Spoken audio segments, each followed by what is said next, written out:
Nous sommes mardi 29 Nissan, nous sommes d'Af Lamed Bet de Eruvin. Nous étions arrivés hier, troisième ligne à Maraf Shishat. Alors, on rappelle quand même la mahlok qu'on a vue. Lorsqu'on a dit que la Mishnah, si quelqu'un il envoie son héros par un petit, un fou ou un sourd-muet, et ensuite on a dit qu'en fait, il l'avait vu de loin, quand il l'a vu amener, et à la fin, il devait la donner à quelqu'un d'autre. D'accord? Donc le petit devait donner le héros à un monsieur. Et après on a dit, mais peut-être que le monsieur n'a pas amené là où il faut. Alors on a dit, et on avait rapporté une mahloket.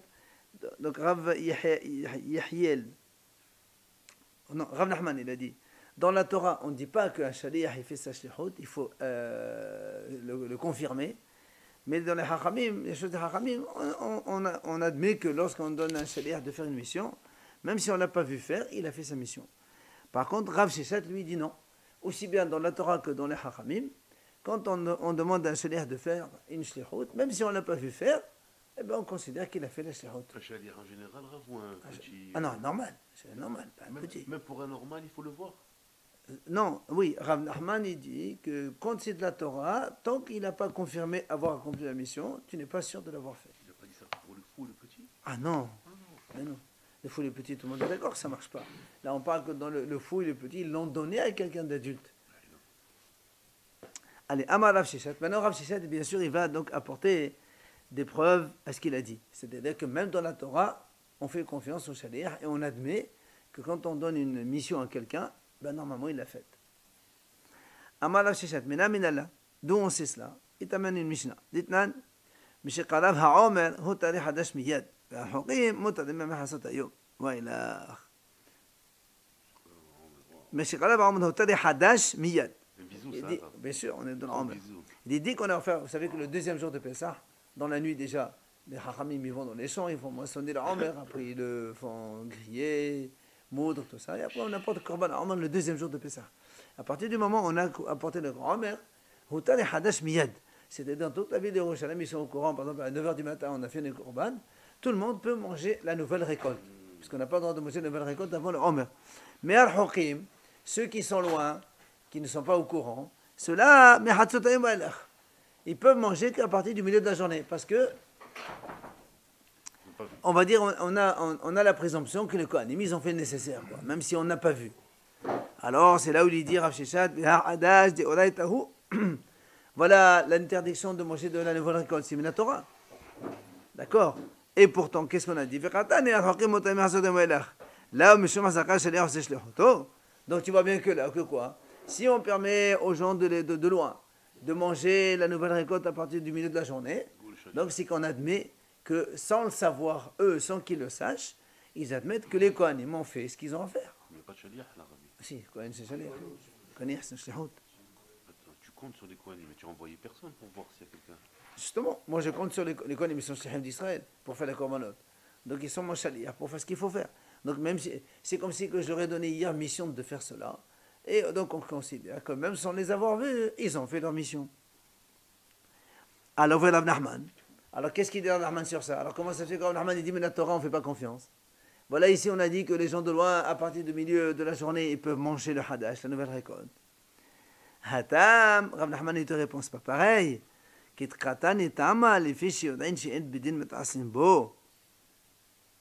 dit là-bas, c'est pas pareil. Là-bas, c'est le Beth Amikdash. C'est le tribunal rabbinique qui s'occupe de ça.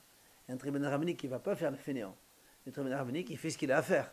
C'est pas comme un shaliach normal. Tu vois, un shaliach va faire un truc. Quand Ahmed dit, monsieur, si c'est la Torah, c'est pas d'accord. Mais là, il s'agit d'un tribunal rabbinique. Et donc, un tribunal, il s'occupe bien comme il faut de ce qu'on lui demande de faire. C'est une réponse pour Rav Nachman, ça. Évidemment. Mais il y a une autre version sur cela. Il y a une autre version qui a dit donc c'est Rav Nachman qui vient appuyer. Pourquoi? Lui, il a dit que dans la Torah, on ne fait pas confiance. Il faut confirmer que le shaliach a fait sa mission. Il dit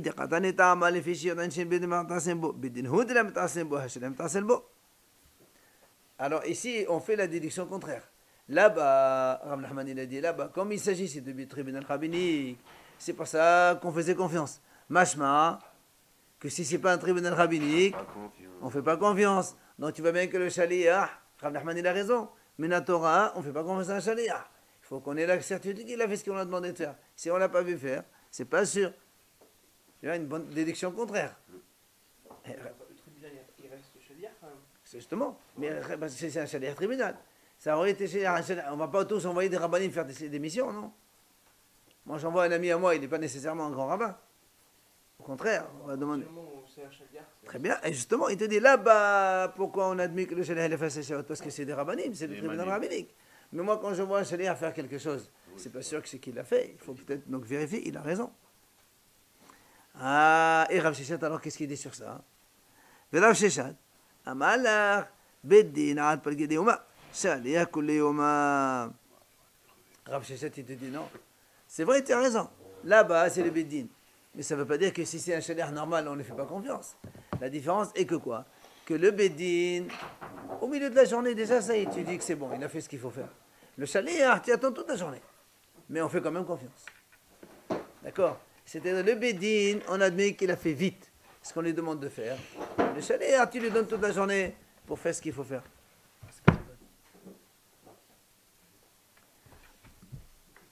Amar Rav Sheshet. Encore une fois, Rav Sheshet, il apporte une autre preuve. Donc, qu'est-ce qu'il a dit? Comme quoi, que même dans la Torah, on admet que le shaliach, il a fait sa mission. Où cela? Détania, ha'isha sheyesh aleha leda uziva. Quand une femme elle a accouché, ou quand elle a eu un écoulement, on sait qu'elle doit apporter des oisillons au Beth Amikdash. On a des oisillons. Alors, on nous dit, la Berenta dit comme ça. Qu'est-ce qu'elle fait, cette femme? Mevi'a ma'ot. Elle amène des sous. Elle met de l'argent au Beth Amikdash. Benotenet bashofar. Elle met ça dans un chauffard. Donc, le chauffard, c'était comme les boîtes de Zdaka. Là, on mettait l'argent. Après, les Kohanim, ils prennent tout cet argent, ils amènent les oiseaux, on a pour chacune des femmes. Après, elle rentre chez elle, sans même savoir que les Kohanim, ils ont fait ces corbanotes. Le soir, elle fait le mikvé, et après, elle peut manger les kadashim. Justement, donc Rav Sheshet, il te dit, la preuve, c'est qu'on considère que les Kohanim, donc les Kohanim ont fait la shlichut. Si elle veut manger des choses kodesh. Elle a le droit, une femme qui a accouché ou une femme qui est une zava et qui est tme'a, elle n'a pas le droit de manger des choses kadashim parce qu'elle est tamée. Qu'est-ce qu'elle fait? Elle attend d'être pure. Et après, elle amène un korban au Beth Amikdash. Et le soir, elle peut manger kadashim.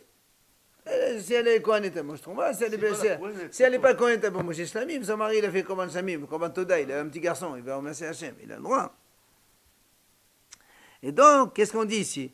Elle amène les sous, sans qu'elle regarde ce qui se passe. Elle rentre chez elle le soir, elle mange tranquille. Oh, tu as vu ce qu'il y a? Hein? J'ai pas dit que c'est pas confiance. Donc là aussi, le Rav Sheshet te dit, tu vois bien, que la femme, on admet ici que quoi? Que la femme aussi, pour elle, elle dit, le shaliach, il a fait sa mission. Le Kohen, il a fait le korbanot nécessaire. C'est pas un bédine ici, c'est un Kohen. Alors, Rav Nachman, alors qu'est-ce qu'il dit Rav Nachman sur ça? Voilà, ici on a vu que Menatora on fait confiance.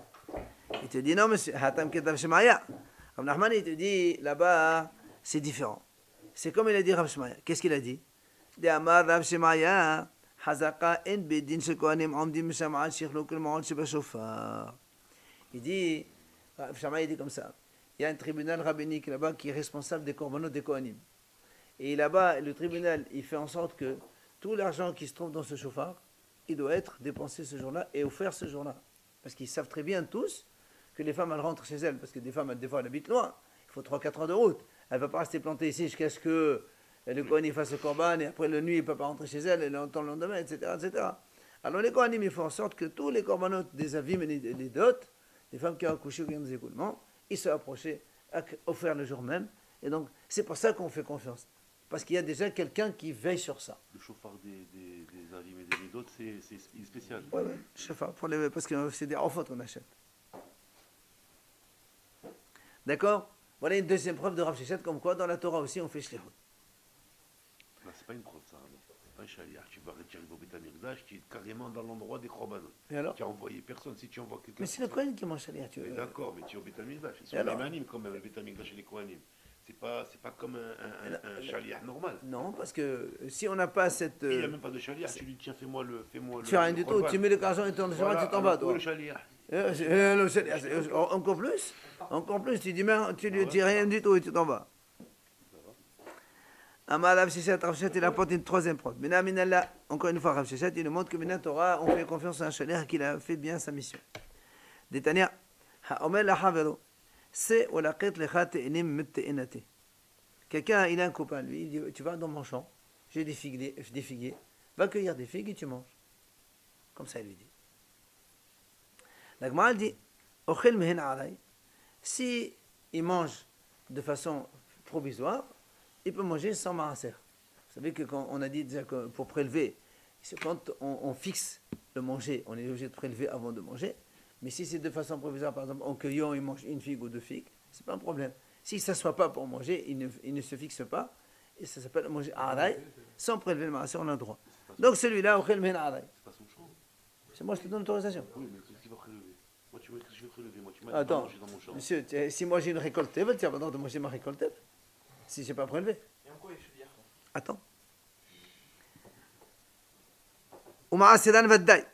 Et si maintenant il veut s'asseoir pour manger et fixer, il est obligé de faire ma'aser vaddaï. C'est quoi vaddaï? C'est-à-dire, on est sûr que le propriétaire du champ, il n'a pas fait ma'asrot. Pourquoi on est sûr qu'il n'a pas fait ma'asrot? Parce qu'il lui a dit, va cueillir des figues. Il ne sait pas combien. Quand il dit, va cueillir des figues. Non. Il peut prendre 1 kilo, 3 kilos, 50 kilos, je ne sais rien. Il va manger. Moi, je te donne l'autorisation. Tiens, un ami à moi, va dans mon champ, prends ce que tu veux. Alors, tu ne peux pas dire que moi, hein, j'ai fait le maaser sur ça. Je ne peux pas faire le maaser tant que je ne connais pas la quantité. Donc, c'est pour ça qu'on dit que s'il veut manger provisoire, il mange ce qu'il veut. Maintenant, s'il veut fixer le keva, il est obligé de faire tous les maaserot normalement. Trauma pour le Kohen, maaser des choses pour les Lévis, maaser chéni qui mange au Shalaim, ou bien maaser ani, après il mange. Le propriétaire du champ. Le monsieur, pas le propriétaire. Il va faire maaser sur ce qu'il va manger lui. Évidemment. Le quoi, il va manger 3-4 figues ou... On a dit, si c'est provisoire, il ne fait pas de maaser du tout. D'accord. Si c'est fixé, s'imagine, il veut faire une saouda, il prend un cajot, il remplit un cajot, il rentre avec à la maison. Alors, monsieur, attends, avant de manger, tu fais prélèvement et après tu manges. Et donc on a dit, maaser vaddaï. Mais c'est comme si qu'il va, il achète quelque chose, des fruits, je sais pas, moi, chez le primeur. Oui, c'est ce qu'on a dit. Ah si. Je vais chez le primeur, j'achète 1 kilo de... C'est pas pareil, le premier, il aurait peut-être fait le maaser lui-même, mais là, si tu cueilles du champ, tu cueilles de l'arbre. Le primeur doit faire maaser? Heureusement. Heureusement. Il ne va pas donner aux gens. C'est pour manger, non? Le. C'est que de l'arbre. Oui, De manger directement, c'est araï, c'est provisoire, il mange. Mais là, on dit, il va donc fixer, donc, il mange, il met dans un cajot, il la met à la maison, il va s'asseoir. Ça devient plus officiel.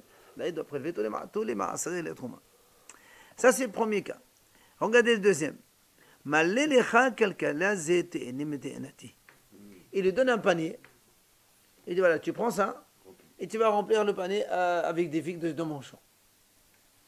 Alors la Braïta dit comme ça. S'il mange araï, comme ça, debout, en marchant, il peut manger, il n'y a pas de problème. Par contre, s'il veut s'asseoir pour manger, ou maaseran des mailles, il fait maaser comme de mailles. C'est-à-dire, on ne sait pas, peut-être que le propriétaire, il a prélevé. Comment il prélève? Hein? Il prélève. 2 secondes. Si moi je te donne un panier, je sais combien il y a ici dans le panier. Maintenant, il y a 10 kilos, par exemple.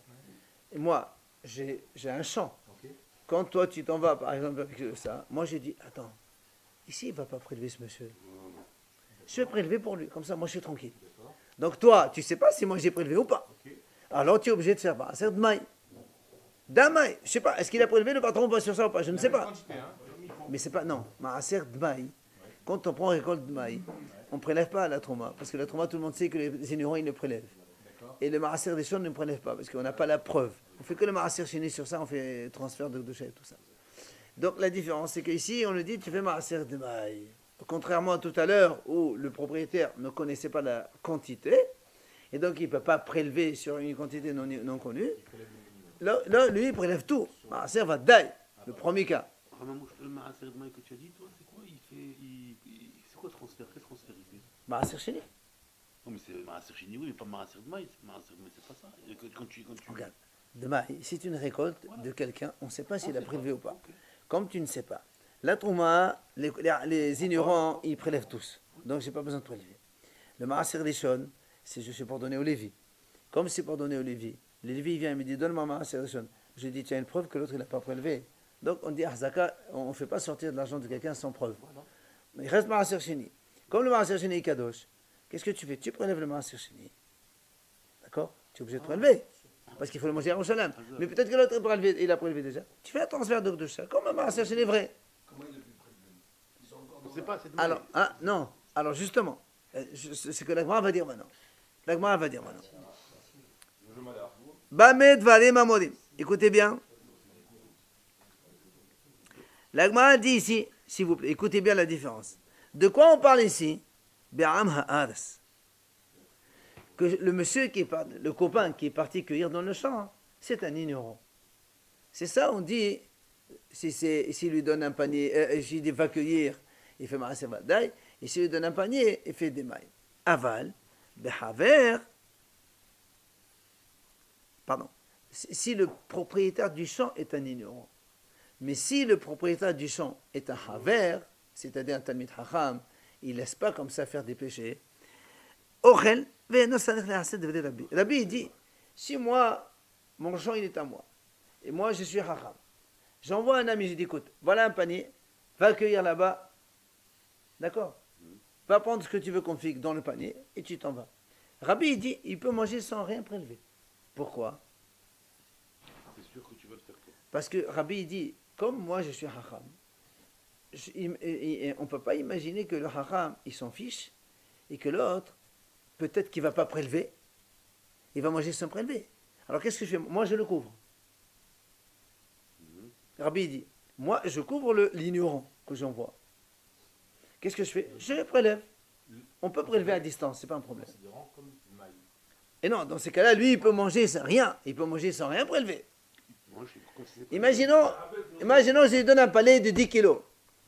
Je lui donne un panier de 10 kilos. Je dis, allez, va prendre un panier, va remplir, rentre à la maison. Qu'est-ce que je fais moi?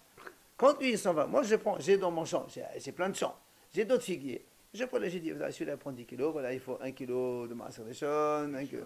Je fais tous les prélèvements. Alors, Rabbi, il dit, celui-là qui a accueilli, il peut manger tout sans prélever. Parce que moi, le donneur, je suis un Hacham. Et donc, le Hacham, il ne va pas laisser partir les gens sans prélèvement. Je ne peux pas considérer que le. En un mot, on ne peut pas l'associer à la. Comment on appelle ça? Le Maaser, que c'est 10 kilos à lui, c'est très partie du Maaser. Quel Maaser? Nous, on a dit que le patron, il fait le Maaser, justement. Donc le copain, il peut manger son Maaser. Oui, mais d'accord, mais le copain, lui. Il va manger. On peut dire genre, vas-y, va prendre, moi je le mettrai dans mon Maaser. Il lui a rien dit pour l'instant. Lui, il a rien dit. Il a dit, va prendre le panier rempli. C'est ce qu'il a dit. D'accord, mais moi, je peux l'inclure dans le Maaser ou pas? On a dit le Haver, oui. Le Haver, il a dit oui. Ainsi, le donneur, c'est un Hacham, il le fait automatiquement, selon Rabbi, attention. Donc je déduis ce qu'il a pris lui de mon Maaser. Évidemment. À distance, comme il a dit. Rabban Shimon ben Gamliel Omer. Rabban Shimon ben Gamliel, il dit tout le contraire. Quand est-ce qu'on a dit qu'il doit prélever? Demain, c'est quand le propriétaire c'est un ignorant. Aval behaver, mais si le donneur c'est un hacham, Rabban Shimon ben Gamliel dit le contraire. Et il n'a pas le droit de manger jusqu'à ce qu'il fasse ses prélèvements. Tous les prélèvements, le monsieur. Pourquoi? Les filles, parce que nous, on sait, on a un principe. Quand on prélève la trouma et les ma'asra, tout ça, on doit avoir la récolte devant nous. Maintenant, il y a une possibilité que si quelqu'un il veut prélever à distance, on peut le faire. Parce qu'il a plusieurs champs, par exemple. Oui, par exemple. Bien comme maintenant ici. Toi, tu t'en vas. Je sais que tu vas prendre 10 kilos. Je prélève à côté. On peut prélever ce qu'on appelle menamoukaf.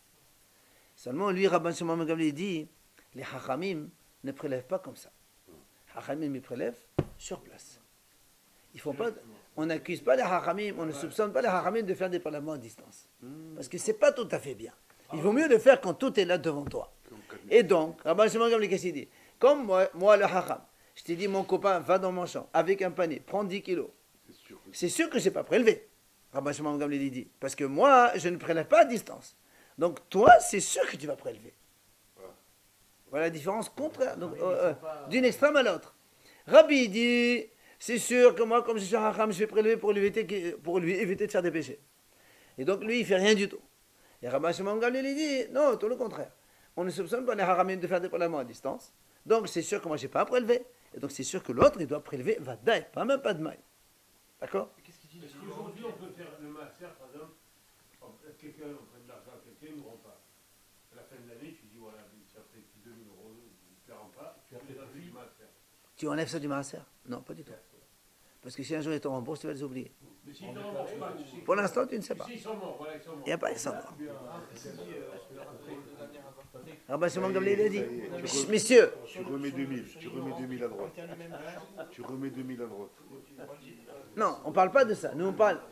On parle de, non, on parle, tout le monde est d'accord. Quand c'est le propriétaire d'un ignorant, l'autre, c'est sûr qu'il va prélever de maille. Ça, c'est sûr, c'est certain. Tout le monde, ça, c'est évident. Un ignorant. Messieurs. Donc pour lui, il a toujours prélevé. La personne qui prend, il a toujours prélevé. Ouais. Ouais, tu as vu deux extrêmes. Amar Rabbi, regardez ce qu'il dit Rabbi. Nir'in, messieurs, vous continuez la Gemara.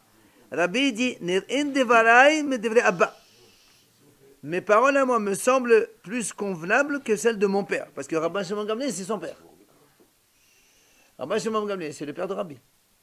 Rabbi, il a dit, le Haver, il ne laisse pas partir sans rien, donc l'autre, il peut manger sans prélever. Rabbi Shimon Gamliel, qui était son père, il dit pas du tout. Au contraire, les Hachamim ne font pas des prélèvements à distance, donc lui, il doit tout prélever. Et Rabbi, il vient, il dit, c'est moi qui ai plus raison que mon père. Pourquoi? Pourquoi? Motav, écoute bien.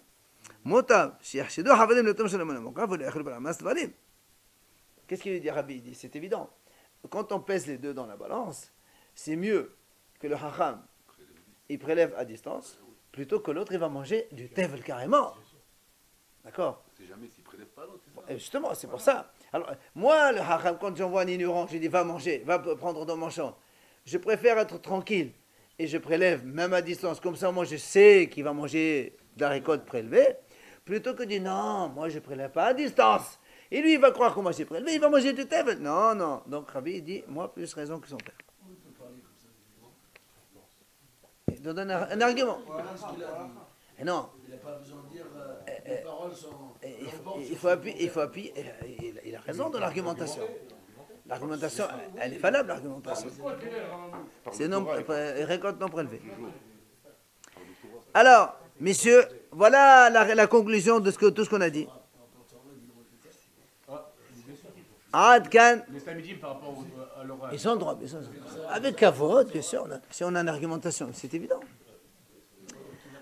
Adkan, la plairé, donc on va bien ici, la Gemara conclut. Voilà la conclusion de tout ce qu'on a dit. Elle a dit, moi ça va nachedo, moi ça va le nachedo. Donc tout le monde, ici on fait la discussion entre Rabbi et Rabbi Gamliel, c'est quoi? Rabbi Shimon Gamliel.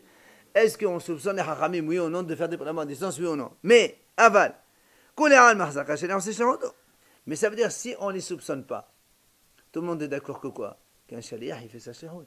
Ça veut dire que le Hacham, quand il envoie un shaliach prendre, lui, c'est sûr qu'il va prélever. Donc le shaliach, il fait sa shahud.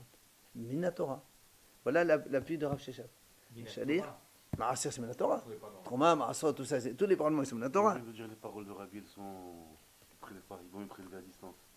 Donc, comment tu peux dire que tu n'es mal sur le shaliach? ben voilà, donc c'est manger un shaliach. Lui, le monsieur qui a pris, il se dit, tiens, c'est sûr que le Hacham, il a prélevé. Ah, voilà. Ben c'est ça, shaliach, c'est shaliach. Lui, il dit que moi, le shaliach, c'est mon shaliach. Le monsieur qui est pas. Non, lui, c'est pas un shaliach. Lui, c'est lui qui a mangé. C'est lui qui va manger. C'est moi qui suis son shaliach. Ah, j'ai pas compris, d'accord. Ok, j'ai pas. Dans ce cas, oui. Quand on dit Dans ce cas, oui, puisque c'est lui qui mange et moi, je mange pas. Eh ouais, quand on dit un shaliach, C'est évident. ce que tu envoies quand on dit un shaliach. Voilà. Ici, c'est moi le propriétaire qui est le shaliach de ce monsieur qui a mangé. Un envoyé. Ah, là, on m'a dit, Madame Nahman. Alors, qu'est-ce qu'il dit, Rav Nahman, sur ça? Voilà, ici, on a la preuve comme quoi, même Minatora, un shaliach, il fait sa shahot. Alors, comment Rav Nahman, il a dit non? Il dit non, monsieur. Hatam, Kedab Hanina, Hawza'a. Rav Nahman, il dit là-bas, c'est différent. Pourquoi? Comme Rav Hanina, Hawza'a, qu'est-ce qu'il a dit? Il dit, Amar Rav Hanina, Hawza'a, Hazaqa, hu, al haber.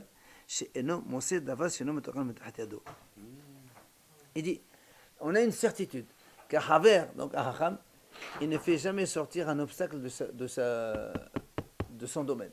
Ça veut dire, jamais il fait sortir quelque chose qui peut être un piège pour les autres. Donc, ça, c'est pas une question de shaliach ou pas shaliach. C'est uniquement le problème, c'est que le haver, il ne fait pas sortir quelque chose qui peut être endommageable pour les prochains. Alors écoutez bien maintenant la discussion. Amarmo. Donc Rabbi, on reprend l'idée de Rabbi. Rabbi l'a dit Quand est-ce qu'on a dit l'autre il fait Dmaï? Non, l'autre il fait Vaddaï, le deuxième cas. C'est quand Amaas, moi le propriétaire, je suis un ignorant. D'accord? Et donc l'autre il doit prélever. Mais si moi je suis un Haver, on a dit, Rabbi il a dit, l'autre il fait rien du tout, c'est moi normalement qui fais sa distance. Alors écoutez bien. La Gemara dit comme ça. Dans le cas où on a dit, moi je suis un ignorant. On a dit l'autre, qu'est-ce qu'il doit faire? Il doit prélever Vaddaï. Il doit prélever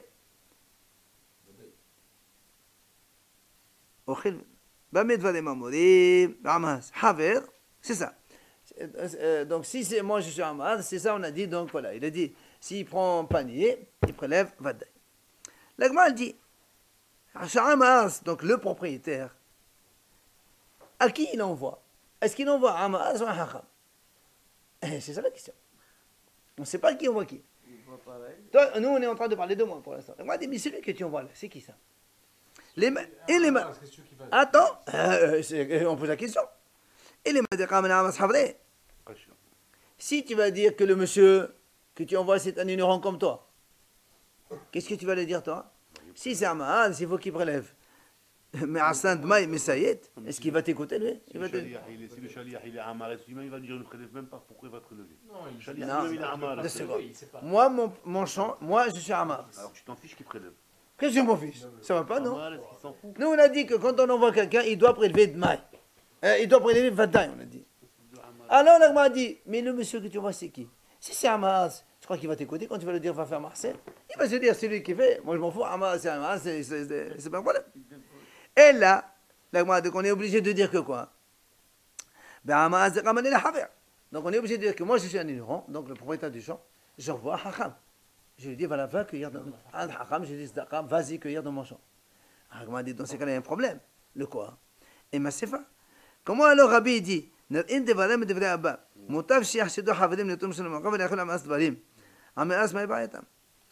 qu'est-ce qu'il a dit? Vous vous rappelez, Rabbi a dit, moi j'ai plus raison que mon père.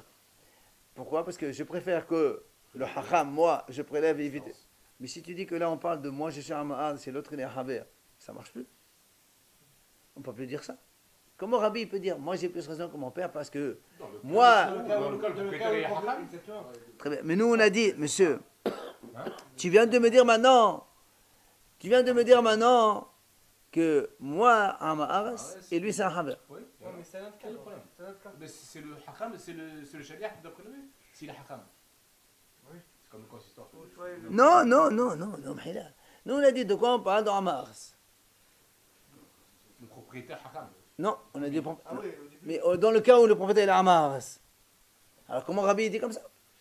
Moi, je te dis, quand le propriétaire il a Amares, il ne pense même pas prélever lui-même. Je ne vois pas pourquoi le deuxième Amares qui va prélever, lui, mais il ne va pas prélever le deuxième Amares. Tu veux que lui, le Shaliach, il alors, donc, celui que j'envoie, c'est qui? Donc, il faut bien. Les deux Amares, ça ne marche pas. Non, les deux Amares, ça ne marche pas. Ah, tu es obligé de dire, moi, je suis Amares, celui d'un Haver. Ça aussi, ça ne marche pas. Pourquoi? Parce que Rabbi, il a dit, moi, j'ai raison. Qu'est-ce que tu as raison? Tu as dit Haver. Donc justement, même dans ce cas-là, Rabbi il n'a pas dit dans un cas et pas dans un autre.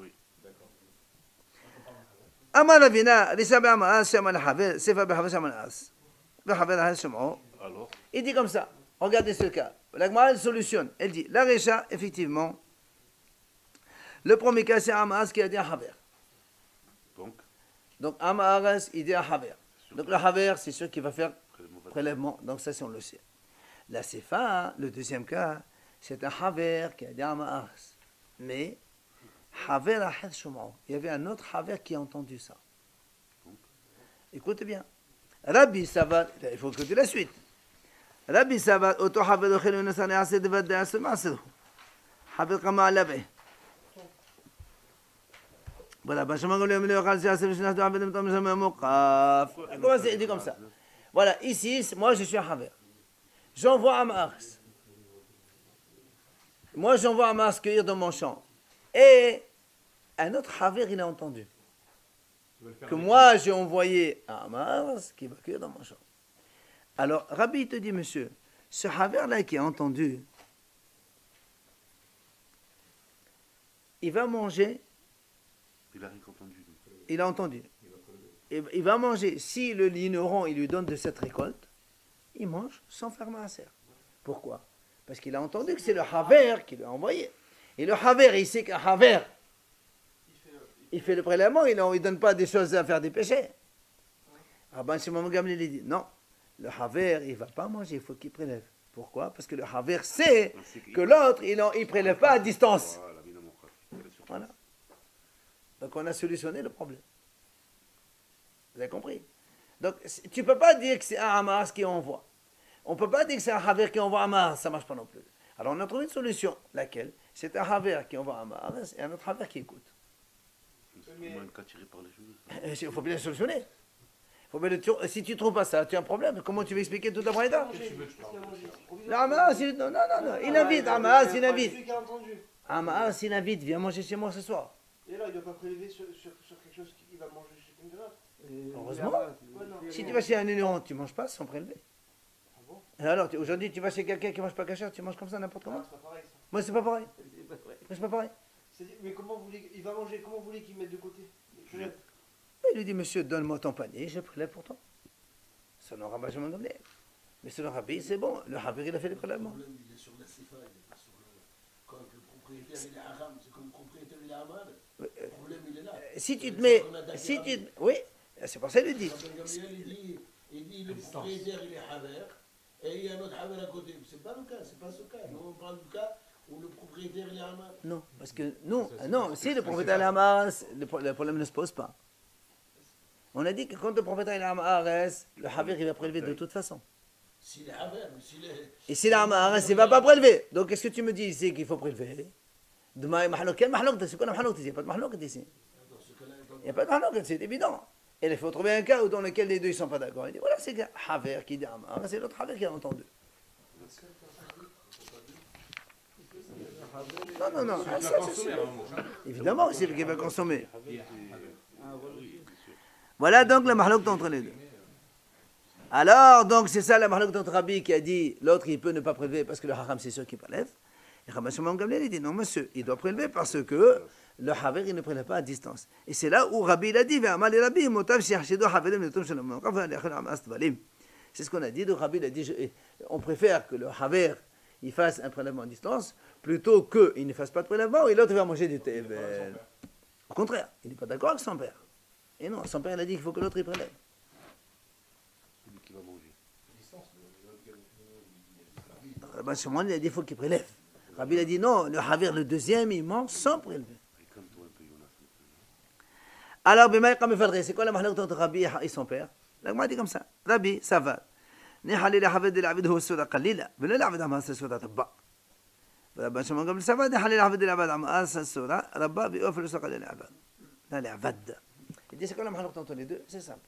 Rabbi il dit il vaut mieux pour un juif, pour un hacham, de faire un petit péché pour éviter qu'un ignorant fasse un grand péché. Et Rabbi Shimon Gamliel il dit non monsieur, un hacham il préfère que l'ignorant fasse un grand péché mais lui il ne fasse pas de petits péchés. Pardon? Ici on le sait. Entre prélever à distance et manger tevel, tevel hayav mita, monsieur. Alors que prélever à distance c'est moutard. C'est moutard, c'est juste une humra, on est mahmir. Oui. Arrêtez monsieur, moi j'ai pas envie de faire des petits, même petits je peux pas faire. Et ça passe sans problème, il n'a qu'à se débrouiller. Tu te rappelles dans Shabbat, il y avait le cas où il a dit il vaut mieux que je fasse moi un petit péché. Oui, à propos de. Quand non, on enlève le pain du four pour ne pas qu'il Il a cuise. dit non, tu fais même pas toi de. Allez messieurs, on continue. Matnitin. Netano ba'ilan. Si quelqu'un il a mis le hérouf sur un arbre. Donc il a marché 1 kilomètre, avant il a posé le hérouf, il a posé sur un arbre. Les ma'lame asarat fahim, en adu va'adu. Si le hérouf il est à plus de 1 mètre du sol, hein? Pourquoi? Alors, on va expliquer ça, effectivement, on va expliquer ça.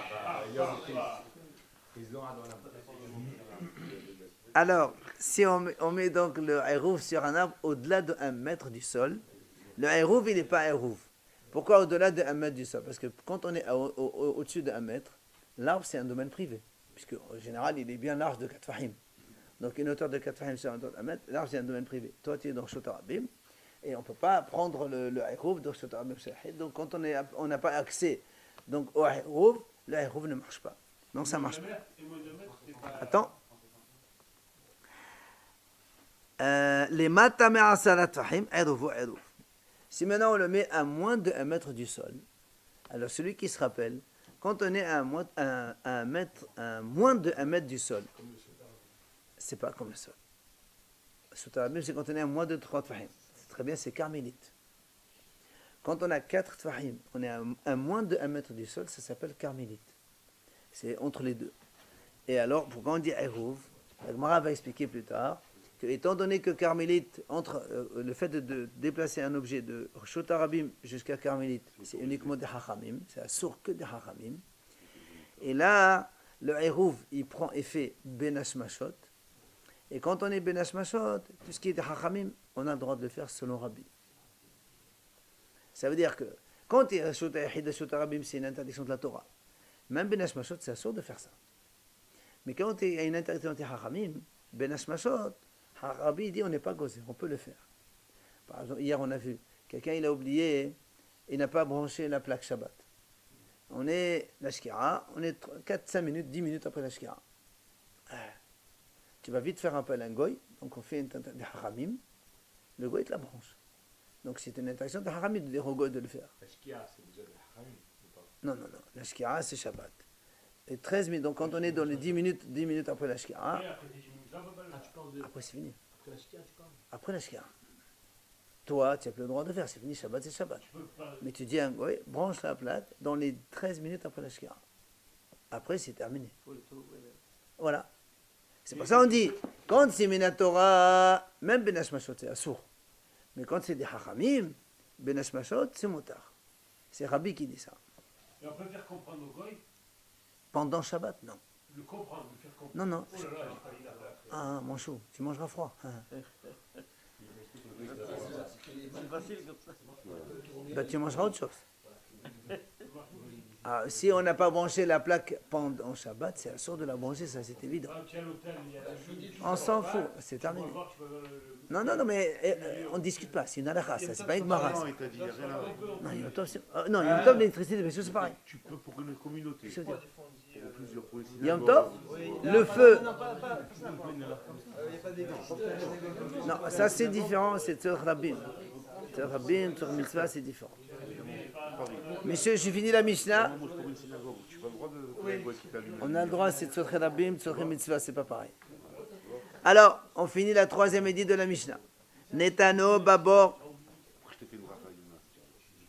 Si quelqu'un, il a mis le Eruv dans un trou. Afelu amok me amma, Eruv. Même si le trou, il est profond de 50 mètres, mais à amma, le Eruv, il est valable. On va voir dans la Mishnah pourquoi, évidemment. Alors, Gemara. Yativ Rabbi Hiya Barabba, Rabbi Yassiv, Rabba Natan, Viyativ Rahman Gabayo, Viyativ Amri. Donc, tous ces hachamim étaient donc en train de discuter de cette Mishnah. Hay ilan de Qayhicha. Où se trouve cet arbre? Parce que bon, moi je vous ai expliqué un petit peu, mais bon, pour l'instant, nous on voit comme ça. Si on met au-dessus d'un arbre d'1 mètre du sol, c'est pas Eruv. Un moins, c'est Eruv. La Gemara dit, mais attends, cet arbre-là, il est où d'abord? Et les Madera Beshut Yahid. Si l'arbre il se trouve dans un domaine privé, quel est le problème? Si, voilà Shota Rabim. Et voilà un arbre dessus. Mais si l'arbre il est là, là c'est Shota Yahid, tout ça c'est Shota Yahid, il n'y a aucun problème. Donc c'est pas ça. Mais on ne peut pas mettre les roues dans un. Pourquoi pas? Si, c'est le chemin. Si tu as une maison à toi, mon copain il a une maison. Là avant? Quand un juif il a une maison à 950 mètres de la ville, je mets le Eruv là-bas, j'acquiers résidence et je continue un kilomètre de près. C'est considéré comme pile ou par mouche? Attends, S'il y a une maison. non, monter sur l'arbre, c'est sûr que non. On peut le prendre. S'il y a une maison à 950 mètres, donc tu rajoutes. Ah non. Une maison, c'est la dernière maison. Ah non, monsieur, c'est pas la dernière maison, c'est qu'on est à 35 mètres de la ville. Après, c'est fini la ville. Tant qu'il y a des maisons, c'est encore. Non, monsieur, ça c'est à 35 mètres de la ville, on a dit la maison elle fait partie de la ville, donc on a grandi la ville d'autant. Voilà. Mais quand tu es à 950 mètres, la ville elle est terminée. Et là, c'est une résidence à part, isolée. Alors, on revient. Donc, l'arbre, il est dans un domaine public. Chez Otarabim, vous avez un arbre planté comme ça. Et là, des Khaïb chez Otarabim. Alors, l'Agma dit, mais dis-moi aussi. Dis-moi aussi qui veut faire résidence celui-là. Est-ce qu'il veut qu'il y ait résidence sur l'arbre ou sur le sol? Et les Madinat Kavan Shvoté Ma'ala, si il pense acquérir résidence sur l'arbre, quel est le problème? Et lui, il est sur l'arbre. Le pain, il est sur l'arbre. Il peut le prendre. Alors tu vas dire non. Il est en train, donc, il veut faire résidence en bas, dans leur Sotarabim. Dans ces cas-là, alors comment il peut prendre, même si tu dis qu'on est moins de 1 mètre, comment il peut prendre le pain de l'arbre? On n'a pas le droit de prendre un objet sur un arbre sur Shabbat. Shabbat, on n'a pas le droit de monter sur un arbre, ou de descendre, ou de mettre un objet. Il ne va pas mettre un support et un support et un support. On va dire que l'arbre, c'est moins que le plus petit, l'arbre. Les olam, des Khaïb Sotarabim, c'est ce que le Gemara va dire. L'arbre, il est dans Sotarabim, comme on a dit. Il voulait faire la résidence en bas, pas dans l'arbre. Maintenant, tu vas me dire comment il peut avoir accès à Wahirouf, c'est pas un problème. Mais la bihi, ça c'est Rabbi, comme je vous ai dit au début de la Mishnah, de Amal, Kol Daval, Shehum Meshum Shevut, Lo Gazor, Alors Ben Hashemashot. Tout ce qui est Shevut, c'est-à-dire interdiction des Haramim, on n'a pas décrété Ben Hashemashot. Or, le Hérouf, l'officialisation du Hérouf se fait Ben Hashemashot, c'est-à-dire entre la Shkia et les 13 minutes après. Et comme pendant ce temps-là, j'ai le droit de prendre ce pain-là de l'arbre, donc c'est pour ça que c'est motard. Amal et Rav Nachman, Yeshar. Rav Nachman leur a dit, Hazak Baruch, c'est une bonne explication. Il t'intéresse pas Ben Hashemashot, le sandwich? Non, l'acquisition du Hérouf se fait Ben Hashemashot. V'chen Amal Shmuel. Shmuel, il a dit aussi, Hazak, c'est bien. C'est une bonne explication. Amroule, ils lui ont dit, Patit Obak Kulehai. Est-ce que c'est comme ça que vous l'avez expliqué? La Gemara dit pourquoi et aussi ils l'ont fait expliquer comme ça. Pourquoi il pose la question? Est-ce que vous avez donc fixé comme ça l'explication de la Gemara? Il leur a dit oui, c'est comme ça qu'on avait expliqué. Point. Itmarnami, la Gemara va nous apporter une preuve. Amar Rav Nachman, Amar Shmuel, Hacha, Be'ilan ha'omid besotar Rabbi Matkanan. Donc il s'agit, donc, il apporte une preuve comme Rav Nachman, il nous dit un peu notre explication qu'on a faite. Si on a un arbre qui se tient dans Shotarabim, donc on parle de ça. Gavoa Asara Velo Havadba. Et l'arbre, donc, il est haut de 1 mètre et il est large de 40 cm pour que ça fasse Shota Yahid. Venit Kaven Shvut Emata. Et pourquoi il dit Gavoa Asara? En fait, il doit être moins que Asara.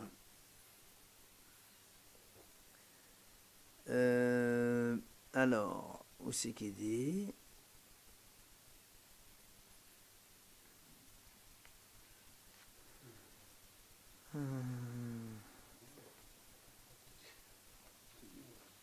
Donc on est obligé de dire Gavoa Asara, ça veut dire que pas plus. On est obligé de dire que l'arbre il est carmélite. C'est comme ça. Donc on est jusqu'à 10. Et donc il est large de 4 pour faire carmélite. Venit Kaven les Shvut le matin. Et il voulait donc faire la résidence en bas.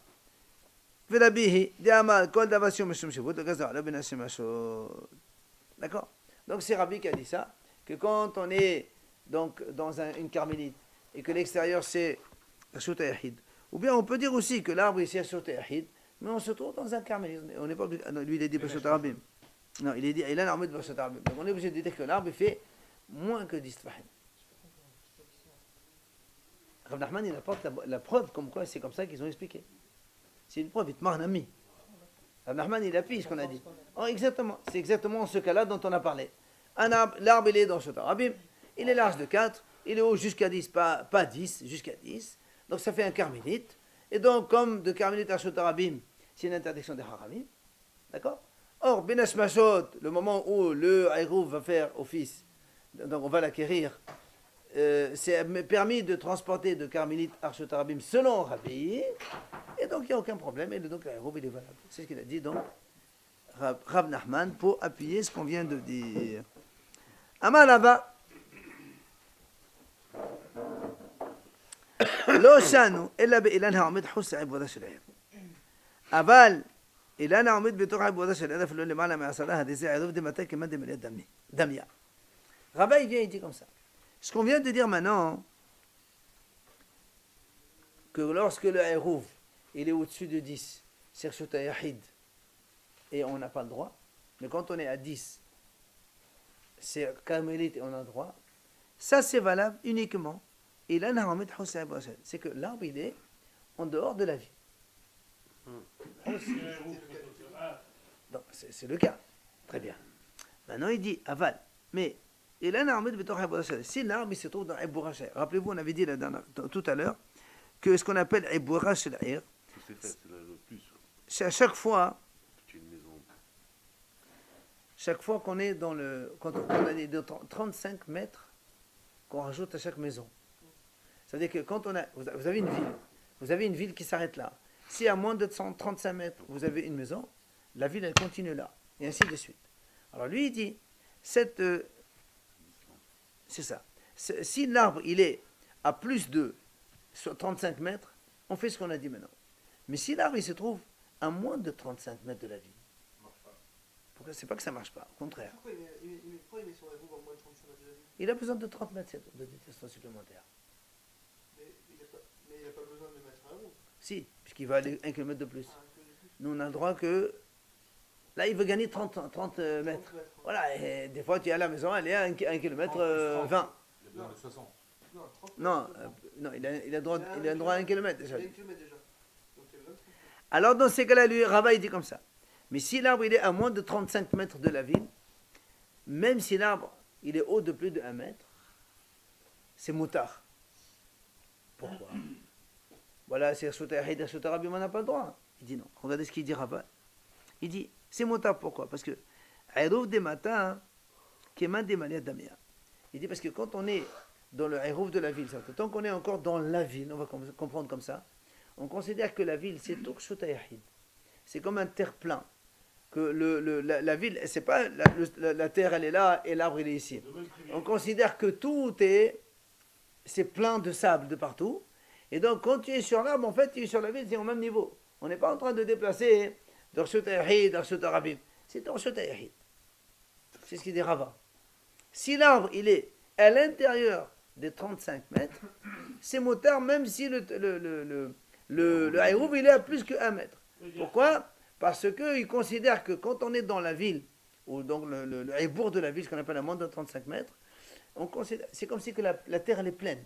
C'est pas qu'il y a le sol, il y a pas le sol, il y a l'arbre. C'est tout plein. Pourtant, un arbre ici en ville, Shabbat, tu ne peux pas poser quelque chose dessus. S'il y a un arbre qui est juste non, là, non, ça c'est pas un problème. Parce que apprendre d'un arbre, mettre sur un arbre, on a dit ça c'est des haramim, c'est pas du tout un problème.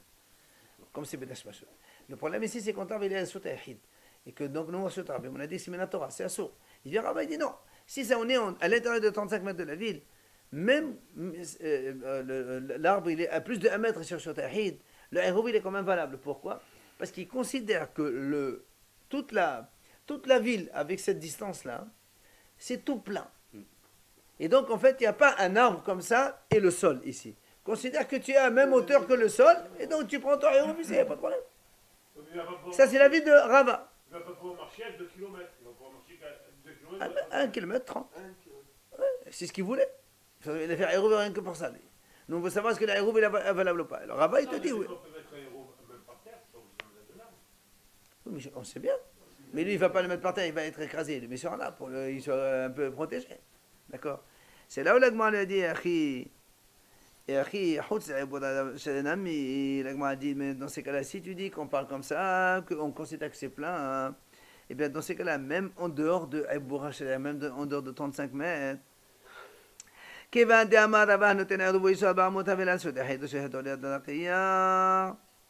il dit, puisque Rava a dit, celui qui met un Hérouv, il a 4 amotes autour de Hérouv, c'est Arshut Yahid.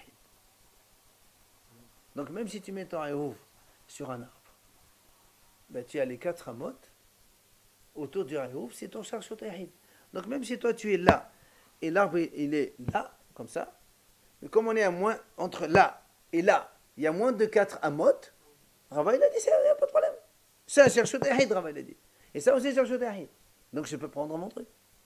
Donc question. Pourquoi il dit seulement à l'intérieur de 35 mètres? Parce que Rava, il a dit, quand on met un hérouv ici, les 4 amot autour du hérouv, c'est considéré comme sauter. Alors comment tu dis que c'est non? Demain on reprendra ça si tu veux.